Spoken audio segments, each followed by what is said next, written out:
JPC को वक्फ amendment bill पर अपनी राय देने का आज आखिरी दिन है। ऐसे में मस्जिदों के मौलाना ज्यादा से ज्यादा लोगों से इस बिल पर अपनी आपत्ति दर्ज करने के लिए कह रहे हैं।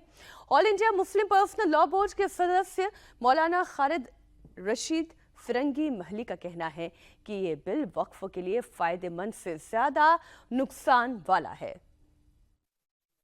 मौलाना साहब, आज आखिरी दिन है, किस तरीके से लोगों का रुझान देख रहे हैं और क्या आप लोगों को बता रहे हैं? ये आज जॉइंट पार्लियामेंट्री कमेटी को वक्फ अमेंडमेंट के सिलसिले में अपनी राय भेजने का आखिरी दिन है और आज यहाँ पे लखनऊ में भी बड़ी तादाद में जुमे की नमाज के बाद ये जो पर्सनल लॉ बोर्ड का QR कोड मसाजिद के बाहर लगाया गया है और लोग उसका इस्तेमाल करके अपनी राय भेज रहे हैं। कितनी राय सर अब तक जा चुकी हैं? अगर इसके बारे में कुछ आप बता सकें, all India Muslim personal law board को ऐसे QR कोड के जरिए पूरे देश में या उत्तर प्रदेश में? नहीं, सिर्फ पर्सनल लॉ बोर्ड के QR कोड के जरिए से कल शाम तक मोर देन 1.5 करोड़ राय भेजी जा चुकी हैं और लोग फिर अपने पर्सनल लेवल पर भी अपने ईमेल के ज़रिए से और बाय पोस्ट भी भेज रहे हैं। तो उम्मीद है कि आज शाम तक कई करोड़ राय जेपीसी तक इंशाल्लाह पहुंच जाएंगी। सर, इसका मकसद क्या है? बिल का विरोध करना या कौन कौन सी बातें बताना आम लोगों को? आपने तकरीर में भी इस बात का जिक्र किया। नहीं, जो पर्सनल लॉ बोर्ड की जो लीगल कमेटी है उसने तमाम जो प्रपोज अमेंडमेंट्स हैं उनको गहराई से स्टडी किया है और इस नतीजे पर पहुंचे हैं कि कहीं ना कहीं ये अमेंडमेंट्स मुल्क के कॉन्स्टिट्यूशन के आर्टिकल 14, 25, 26 और 29 को वायलेट कर रहे हैं और बाय एंड लार्ज ये तमाम अमेंडमेंट्स वक्फ के लिए फ़ायदेमंद नहीं बल्कि नुकसानदेह हैं। और ये काम केवल लखनऊ में ही नहीं हो रहा है, मुंबई में भी वक्फ बिल के खिलाफ रायशुमारी की जा रही है। मुंबई ने तो इसके रिजेक्ट बिल का कोड ही जारी किया है।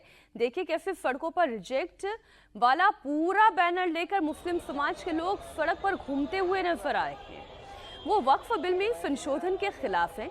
मुस्लिम समाज के लोगों से QR कोड को स्कैन कराकर उनसे रायशुमारी करवा रहे हैं। मुस्लिम संगठनों की कोशिश ये है कि बिल के खिलाफ ज्यादा से ज्यादा लोगों की राय भेजी जाए ताकि बिल को वापस लिया जा सके। रायशुमारी का आज आखिरी दिन है। सुबह मुंबई में भी जुमे की नमाज की वजह से लोग आज मस्जिदों में नमाज पढ़ने के लिए आए। मुस्लिम संगठनों ने बिल के खिलाफ वहां पर QR कोड लगा रखा है और लोगों से अपने फोन से QR कोड को स्कैन कर रायशुमारी देने के लिए कहा जा रहा है। इसका असर भी देखने को मिल रहा है। बड़ी संख्या में मुस्लिम समाज के लोग बिल के रिजेक्शन के लिए अपनी राय दर्ज करा रहे हैं।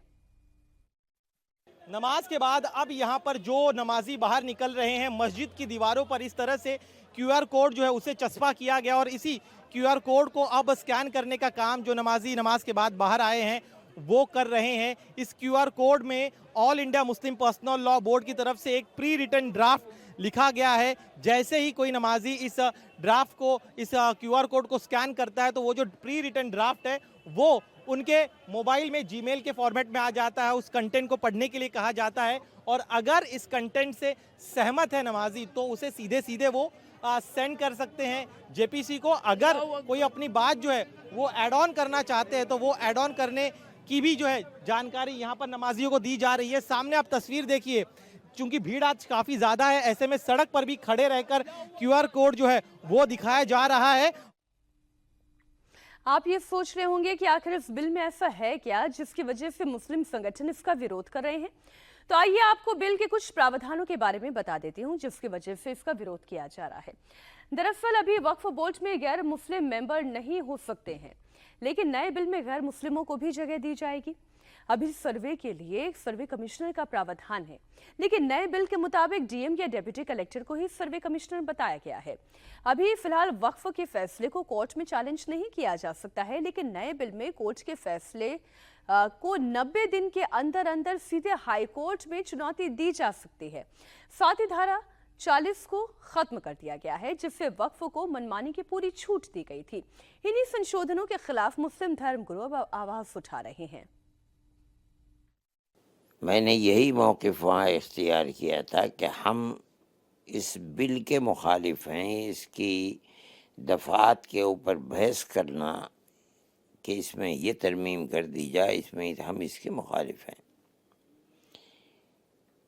और हम ये समझते हैं कि जितना उसके ऊपर से पर्दे उठते जा रहे हैं उन दफ़ात के सिलसिले में, वो इतना ही ये महसूस हो रहा है कि ये मुकम्मल हमारे लाखों करोड़ के औकाफ के ऊपर कब्ज़ा कर लेने की एक साजिश है। हम इसको कबूल नहीं करते हैं और हम ये समझते हैं कि हमारी वो मस्जिदें जिन मस्जिदों पर बहुत पहले से फ़िरक़ा परस्त ताकतों की नज़र है, उन्होंने उन मस्जिदों के साथ जो ज़मीनें पड़ी हैं उनको खुर्द-बुर्द भी कर दिया है। बहुत सी ज़मीनें बाकी हैं आज, वो उनके हमारे पास कोई कागज़ात नहीं हैं। 600 साल पुरानी मस्जिद है, 500 साल पुरानी मस्जिद है, उसके कागज़ात कहाँ से मिलेंगे? लेकिन उसका मस्जिद की शक्ल के अंदर होना यह खुद इस चीज़ की दलील है कि ये वक्फ़ है और किसी वक्त में यह आबाद थी, आज नहीं है। गवर्नमेंट की नज़र उनके ऊपर है कि किसी तरीके से हमें मौका मिले तो हम उन मस्जिदों के ऊपर बुलडोज़र चला दें, उनकी ज़मीनों के ऊपर कब्ज़ा कर लें। हम ये समझते हैं कि इस सूरत हाल के अंदर हमारा एक मजबूत मौक़िफ़ है और तमाम ही मुस्लिम पार्टियों का, कि ये हमारी ज़मीनें हैं, मज़हबी एतबार से हमारी ज़मीनें हैं। हम इसके लिए अब किसी बिल के मोहताज नहीं हैं, जो है उसी तरीके के ऊपर काम होता रहेगा।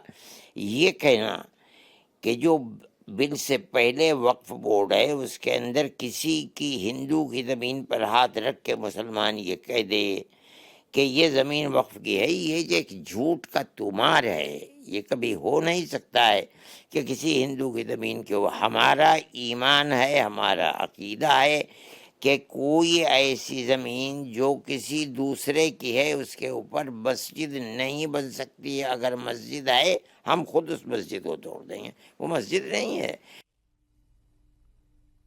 वक्फ बोर्ड अमेंडमेंट बिल के खिलाफ पटना में भी जगह जगह QR कोड लगाया गया है।